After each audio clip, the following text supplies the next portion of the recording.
to Employability 101, and today we're talking about creating a great personal statement.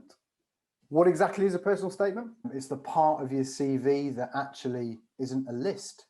If you think actually your CV generally is a list of things, whether it's your experience in the chronological part or it's your contact details, the personal statement bit's obviously a free verbatim statement for you to actually tell person looking at your CV a little bit about yourself and what you can offer. You know, if you imagine if you've got two people as a recruiter, and I've got two CVs in front of me. One CV is for someone who works at the Dorchester. One's for CV is someone that works at the Savoy, and they're both receptionists and they want to be a supervisor, a job I've got available. One has a personal statement and one doesn't. So I'm going to obviously read that personal statement. It's the first thing underneath someone's name on a CV. And if I like the personal statement, and it's a case of a CV sift where we reduce the amount of CVs and applications we've got, it's very likely the one without a personal statement won't go forward. Also, if I've got two people with very similar qualifications and experience, one has a very generic personal statement and one has one that actually captures my interest,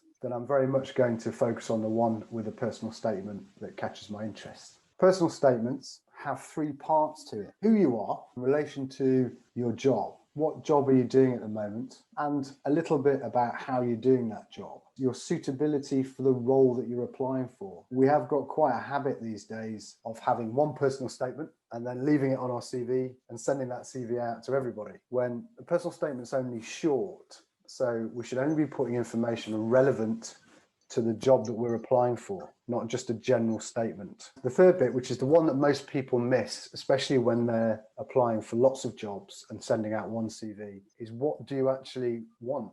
What is your next move? And of course, what you want and what your next move is needs to match the job that you're applying for. So if you've set a CV and you've done a personal statement, you really like the personal statement, but at the end it says, I'm looking for my next role in luxury hospitality, but you send that CV to a value sector hotel company like Premier Inn or Ibis Red, and it's not going to make any sense. That's where our kind of personal statements fall down. Also, if we're moving industries, you need to make sure it doesn't say something about hospitality. It's very important to tailor your CVs, and I can't stress that enough. I look at hundreds of CVs, and the personal statement is a real opportunity to catch my imagination as a recruiter and the employer's imagination who will also see the CV. Those three key aspects, I'd like you all to remember those because they are fundamentally important parts of your job application. So you don't have much time. A CV lands in front of a recruiter or an employer, and the average apparently is 6 seconds. So in 6 seconds, it's unlikely that the person is going to read the whole CV. Generally accepted that personal statements should be between 50 to 200 words. In hospitality specifically, I would recommend at least 100. In hospitality, we multitask quite a lot. It's good to have a slightly longer, a lot of us are generalists as well. If you work in hospitality, you can be very much a generalist and not focused on one department. And of course, we look after customers, guests, as well as finance, revenue, also all those different aspects of business. I would suggest at least 100 words. You can have a good personal statement that's less than that, but remember, this is your opportunity to sell yourself. Now, you could say that in many different ways, a general manager or a hospitality expert, because they know I'm applying for the role of general manager. And where you stand is just how long, where you are, what you're doing at the moment. But it only needs to be a couple of lines, 2 to 3 lines. It's the suitability to the role and the value, having a look at that job description. And it's really important to do that if there's an available job description, because 2 job descriptions are both for hotel reception or for a waiter role or a supervisor role.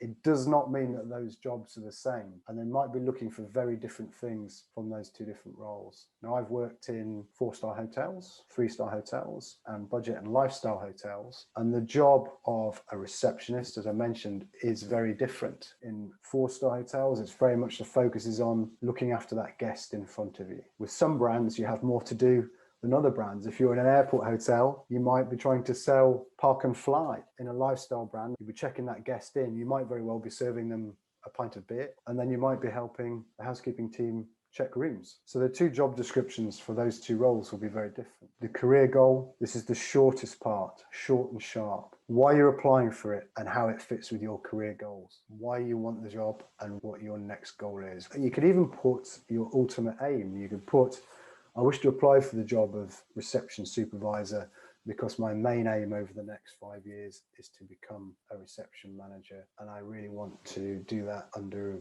a great brand such as Hilton or Marriott or whoever the company is that you're applying to. So I've got some do's and don'ts on here. Get straight to the point on it. Don't, in the UK, call waffle. Say lots of things, but don't really say anything specific. Provide evidence of skills and experience. You can provide an evidence of achievements. Make it purposeful. Reflect the job specification. Be real. Make sure it's realistic. Make sure it reflects you. Proofread it properly, read it aloud, and always remember to highlight what you bring. So don't overuse buzzwords, words like hardworking, conscientious, attention to detail. Don't mix first and third persons. Don't be boring. Don't copy and paste your personal statement into your cover letter. That just makes it look like you're not making as much effort. Don't ramble, as in repeat words, sentences that say the same thing. Don't just put lists. Some personal statements I've seen are lists of things, lists of skills after one short sentence and then a list of skills. Use cliches, exaggerate or lie as well. These are some of the things that quite often I see without any evidence. Thought leader, you've got to provide quite a lot of evidence to claim that you're a thought leader. Results driven sounds good when it's brought in with some actual evidence. So don't use the word results driven. Just say I have achieved these results and this is what they were. Worked well in a team as an individual. That's another one. I'm a team player. Say something about that. Don't just write that sentence. Now, creative and passionate are great words, but they're overused in CVs, especially passionate. So many people have got passionate in their personal statement, and then when you meet them, they're very introverted and they're not really passionate at all. Creative is a great word, fantastic word, but be very careful about the way you use it. How are you creative? Dynamic, highly motivated, strong communicator. If you use that one, make sure you are a strong communicator. 110%. It's impossible to give 110%. Hardworking, just put some evidence of how you've worked. Thinking outside the box, that's quite an old cliche now. If you haven't got a photo on LinkedIn, it feels a bit strange. So make sure you've got a decent photograph on LinkedIn.